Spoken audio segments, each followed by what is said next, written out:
Hello everybody, मैं हूँ advocate Shiv Mishra. ये हैं आकाश जी और ये हैं अंश जी और ये हैं हेमंत सर हैं।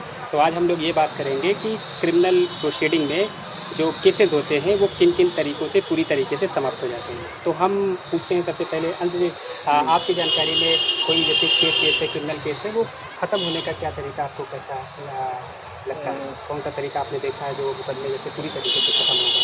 जी, एक नाम उसका हम लोग डिस्क्लोज़ नहीं करेंगे, किसी की आइडेंटिटी। किस टाइप का आपने देखा है कि मुकदमा जो ख़त्म हुआ हो, पूरा मुकदमा ख़त्म हो गया, कौन-सा ऐसा तरीका था? एक्विटल करा के। एक्विटल करा के, हाँ। जी, जी। अभी रिसेंटली में हम लोगों ने एक गैंगस्टर के कोर्ट के केसेस थे, उसपे पूरा ट्रायल फेस हुआ। ट्रायल फेस का मतलब सेंस ऐसा है कि पुलिस ने एफआईआर एक दर्ज हुई, पुलिस ने चार्जशीट फाइल किया और उसका हम लोगों ने पूरा ट्रायल किया। मतलब प्रोसिक्यूशन ने अपने सारे विटनेस को कोर्ट में प्रोड्यूस किया और हम लोगों ने उसका क्रॉस एग्जामिनेशन किया। बाद में उसका 313 बना और फिर हम लोगों ने डिफेंस में भी अपनी तरफ से कुछ एविडेंसेस किए, आर्गूमेंट किया और फाइल जजमेंट पे आई। जजमेंट में कोर्ट ने क्या कर दिया?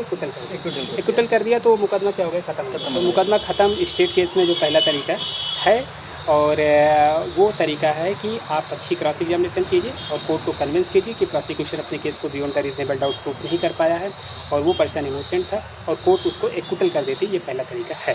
दूसरा कौन सा तरीका है? हेमंत जी, आपकी जानकारी में कोई ऐसे केस जो आपने देखा होगा मुकदमा पूरा तरीका ख़त्म हो गया हो? कोई आपने अपने एक्सपीरियंस से कोई चीज़ देखा हो?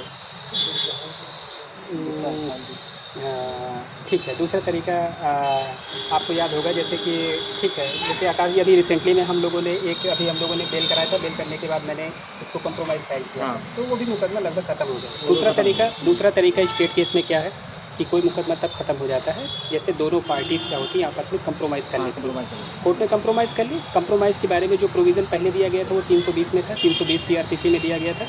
लेकिन अब बीएनएस आ गया। बीएनएस में इसके बारे में जो प्रोविज़न दिया गया है वो 359 या 360 जो भी है, दैट इज़ 359 में इसके बारे में डिटेल दिया गया है कि वो ऑफेंसेस जो पिटी नेचर के ऑफेंसेस हैं उसमें कंप्लेनेंट और कंप्लेंट जो मुकदमा जिसने किया वो आई थी और जो 21 पर्सन थे जो इंजर्ड थे उन लोगों को पार्टी हम लोगों ने बताया था और बताया था कोर्ट में कि हम लोग आपस में सुलह कर रहे हैं। और उसकी एक लिस्ट दी गई, 320 सीआरपीसी में एक लिस्ट दी गई थी कि ये ऑफेंसेस आप अपने मन से कर सकते हैं और कुछ ऑफेंसेस की लिस्ट दी गई थी जो कोर्ट की परमिशन से कर सकते थे। जैसे यूपी की बात करें स्पेसिफिक तो 506 का जो ऑफेंस है वो पार्टी कोर्ट के परमिशन से, 420 जो हो गया, जो पहले की बातें मैं बता रहा हूँ जो सीआरपीसी में चल रही थी, जो आईपीसी में चल रही थी, 420 भी कोर्ट की परमिशन से कोर्ट क्या करती है? कंप्रोमाइज़ कर देती है। तो एक तरीका ये कंपाउंडिंग ऑफ द ऑफेंस की तरीके से भी कोर्ट मुकदमे को पूरी तरीके से हम लोग क्या करते हैं? ख़त्म करा देते हैं। तो ये भी एक तरीका है जो स्टेट केस है उसको हम ख़त्म कर सकते हैं। 320 के बारे में इसके बारे में डिटेल प्रोविज़न दिया गया है। कुछ ऐसे केसेस जो पार्टी अपने पद से कर सकती है और कुछ ऐसी चीज़ें जो कोर्ट की परमिशन से कर सकती है।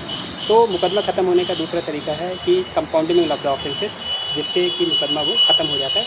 इस बीएनएस में किस सेक्शन में इसके बारे में दिया गया? 359 में दिया गया है। तीसरा कोई तरीका है जब आप बताइए जो मुकदमा पूरा ख़त्म हो गया हो? हाई कोर्ट से हम लोग, हाँ, कुछ ऐसे केसेस जैसे 320 है, सुलह समझौता हमने कर लिया तो इसकी एक लिस्ट दी गई। लेकिन कुछ ऐसे ऑफेंसेस हैं जिसकी लिस्ट उस 320 में नहीं फ़ॉल करती है। जैसे सपोज़ दैट दो लोगों में डिस्प्यूट था आपस में, लेकिन अब दोनों लोग आपस में सुलह समझौता चाहते हैं, चाहे वो SC ST का केस है जैसे उसमें कंप्रोमाइज़ पॉसिबल नहीं है। लेकिन उसके लिए हम डायरेक्ट कहाँ जाते हैं? हाई कोर्ट जाते हैं। हाई कोर्ट में पहले हम किस सेक्शन में जाते थे? 482 में हम जाते थे और वहाँ से हाई कोर्ट के पास जो इनहेरेंट पावर थी उसमें वो क्या करती थी? वो कंप्रोमाइज़ को एक्सेप्ट कर लेती थी और मुकदमा कंप्रोमाइज़ के बेस से ख़त्म कर सकती थी। मतलब एक हमारे पास मुकदमा ख़त्म करने का एक तरीका है। इसके बारे में एक बहुत अच्छे जजमेंट है, भजन लाल के जजमेंट है। कोर्ट उसको कंसीडर करती है अगर उस कैटेगरी में आती है तो भजन लाल की जो फेमस जजमेंट है उसके क्राइटेरिया में आती है। अगर कोर्ट को लगती है कि ये पब्लिक पीस के लिए अच्छा होगा और सोसाइटी के लिए अच्छा होगा तो कोर्ट अपनी इनहेरेंट पावर से उसको क्वेश करती है, मुकदमे को ख़त्म करती है। इसके बारे में सीआरपीसी में दिया गया था 482 में और हमारे BNSS में भारतीय न्याय सुरक्षा संहिता में इसके बारे में 528 सेक्शन 5 to 8 इसके बारे में डिस्कस किया गया, डिटेल डिस्कशन उसके बारे में। तो मुकदमा ख़त्म करने का तीसरा तरीका ये हो गया कि हम हाई कोर्ट जाएंगे। हाई कोर्ट के पास जो इनहेरेंट पावर है उसी में हाई कोर्ट क्या करती है? इस मुकदमे को ख़त्म कर देती है। और कोई तरीका है जो मुकदमा ख़त्म होने का?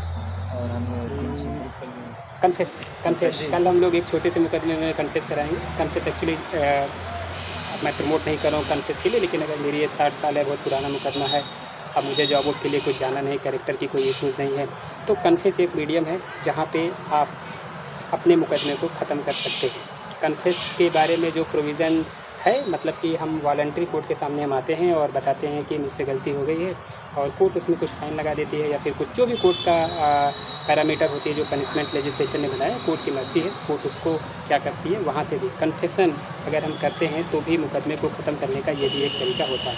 तो कन्फेस कर लिया, कंप्रोमाइज़ कर लिया, चाहे हाई कोर्ट से कर लिया, चाहे कोर्ट की परमिशन से कर लिया, आपस में कर लिया, या फिर हम लोग एक पूरा एक्विटल हो गए, ये सब तरीका हो गया जिससे मुकदमा ख़त्म होता है। और कुछ तरीका है जिसमें मुकदमा ख़त्म हो जाता है। एक तरीका ऐसा है कि हमने एफआईआर दर्ज कराया, पुलिस ने जाँच किया, पुलिस ने जाँच में पाई कि ऐसी कोई घटना घटित ही नहीं हुई। तो इस केस में भी पुलिस क्या लगाती है, एफआईआर एफआईआर लगाती है। जब एफआईआर लगाई तो वो भी क्या होता है, एफआईआर लगाने के बाद कोर्ट में वो सबमिट अपनी रिपोर्ट करती है कि हमने इसमें एविडेंस नहीं पाए, या हमने डिटेल इन्वेस्टिगेशन किया और कोई इसमें एविडेंस नहीं मिला, या किसी ने इससे फेवर में बयान नहीं दिया। तो ये सब चीज़ें बताती है कि एविडेंस नहीं है, कि जिससे केस मेड आउट होता है, तो पुलिस अपनी रिपोर्ट लगा देती है, कोर्ट में सबमिट करती है। तो ये एफआईआर होती है। बाद में कोर्ट क्या करती है, कोर्ट कंप्लेनेंट को नोटिस करती है, जिसमें एक प्रोटेस्ट पिटीशन हम लोग कहते हैं, तो प्रोटेस्ट पिटीशन भी कोर्ट भेजती है। तो वहाँ पे हम क्या करते हैं, कंप्लेनेंट आता है, कोर्ट में बताता है कि आई एम सेटिस्फाई, मैं सेटिस्फाई हूँ, इन्वेस्टिगेशन ऑफिसर की रिपोर्ट से मुझे कोई कार्रवाई नहीं करनी है। तो कोर्ट एक एप्लीकेशन कंप्लेनेंट देता है, और कोर्ट उसको उसके एडवोकेट आइडेंटिफाई करते हैं, और कोर्ट उसको एक जुडिशियल ऑर्डर पास करता है कि कंप्लेंट अब केस लड़ना नहीं चाहता, वो सेटिस्फाई है, और इस तरीके से भी वो मुकदमा क्या होता है, ख़त्म हो जाता है। तो इतने तरीके हो गए जिससे कोई केस, स्टेट केस की बात पर्टिकुलरली हम लोग कर रहे हैं, तो इतने केसेस हो गए जिसमें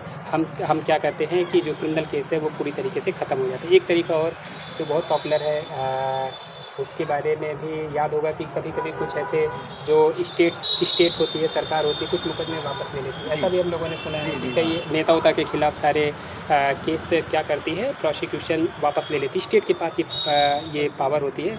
ये सेक्शन सीआरपीसी में इसके बारे में जो डिटेल दिया गया था वो 321 है, जहाँ पे withdraw of the case by prosecution, और इसके बारे में डिटेल दिया गया था कि जो स्टेट गवर्नमेंट होती है, कभी-कभी वो पब्लिक वेलफेयर के लिए या सोसाइटी के पीसफुल एनवायरनमेंट के लिए कभी-कभी उसके पास भी वो पावर होती है कि वो प्रोसिक्यूशन क्या करता है, केस को विड्रा कर लेता है। ये पावर दी गई थी 321 ऑफ द सीआरपीसी में, लेकिन अब ये चेंज होकर बीएनएसएस में आई थिंक 360 है, 360 बीएनएस ने इसके बारे में डिटेल प्रोविज़न दिया। लेकिन एक बात और अच्छे से बता दें कि जो कंपाउंडेबल ऑफ द ऑफेंसेस था और जो विड्रॉ ऑफ द प्रोसिक्यूशन था, सीआरपीसी में जिसके बारे में जो प्रोविज़न दिया गया था, उसमें चेंजेस करते हुए बीएनएसएस में इसके बारे में दिया गया था। पहले क्या था कि कोर्ट के बारे में कोर्ट के पास ज़्यादा पावर नहीं थी विड्रॉ ऑफ द प्रोसिक्यूशन में, बट अब की बार कोर्ट का सैटिस्फैक्शन मस्ट है।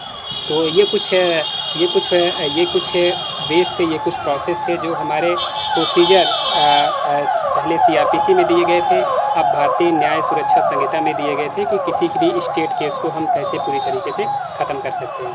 और कोई तरीका अगर है तो, अगर आपको लगता है और कोई तरीका है तो उसके बारे में भी डिस्कस किया जा सकता है। लेकिन जहाँ तक मुझे अभी तक जो पर्टिकुलर जो हम लोगों ने जो प्रैक्टिकल एक्सपीरियंसेस किए, वो इतने तरीके दिए गए हैं कि किसी भी केस को एक चीज़ और देखा जा सकता है रिट जुरिडिक्शन में, लेकिन वही हाई कोर्ट में। जैसे एफआईआर हमने दर्ज किया, क्रिमिनल मशीनरी रन करने लगे, लेकिन हम चले गए 227 आर्टिकल में चले गए, 227 में रिट जुरिडिक्शन में चले गए, वहाँ से भी मुकदमा अगर ख़त्म हो जाता है तो एक तरीके से ये भी माना जा सकता है कि जो मुकदमा जो ख़त्म करने की जो पावर है वो 227 में रिट जुरिडिक्शन से भी है। तो ये एक लिमिटेड स्कोप है, लेकिन ओवरऑल इतने तरीके होते हैं जिससे कि जो क्रिमिनल मशीनरी है जो रन कर रही है वो स्टॉप होती है और वो मुकदमे पूरी तरीके से ख़त्म किए जा सकते हैं।